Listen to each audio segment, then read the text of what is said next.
Good afternoon. Andito tayo ngayon sa Tulonan, North Cotabato. Okay, andito yung Sir Jojo. Nagpalagay siya sa Fortuner niya at sa Yanmar niya. So, tanungin natin siya kung ano yung masasabi niya doon sa experience sa mga iTube Harmonics fuel saver natin. Pahinga natin si Sir Jojo. Sir. Hi, ako pala si Jojo Tagaro, taga Tulonan, North Cotabato. Excited ako na kilala tong iTube dahil nung una, talagang gusto kong malaman talaga kung gaano ka-effective yung iTube.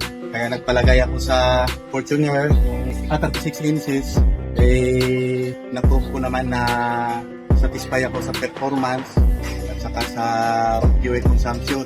Kaya naisipan ko na maraming sanang sasakyan na malalagyan, pero inuna ko muna tong harvester kasi para ngayong harvest time mga gamit ko at sana makatulong na makasave ng fuel at saka sa performance din ng harvester na Yanmar.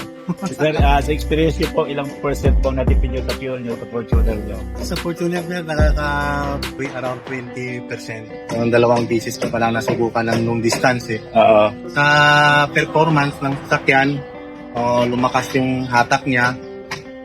Madali na ako na ngayon nakaka-overtake ng ibang sasakyan. Kasi minsan mahilig din ako magpabilis magpatakbo eh. Feel na feel ko yung performance ng iTube na nakatulong sa pagpa ng makina. Kasi mga 12 years old na yung pan ko eh. Yung Fortuner. Kaya talagang nagbago sa performance.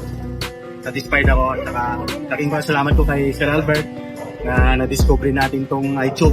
Salamat po, Sir Jojo. So, yung 20% na experience nyo, saving sa fuel, malaking bagay po yun.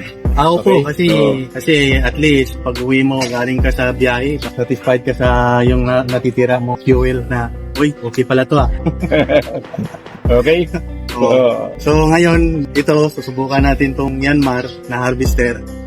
Sana gumanda yung performance ng harvester ko para masishare ko naman sa mga mayroong mga harvester din. Kasi importante yan, lalo na sa magsasaka. Dahil alam mo naman, yung mahal ng krudo ngayon, ang malulugi ka pag puro na lang krudo na pupunta yung kita mo. Kaya makakatulong talaga itong iTube. Salamat po, Sir Jojo. Thank you very much, iTubers. Keep moving.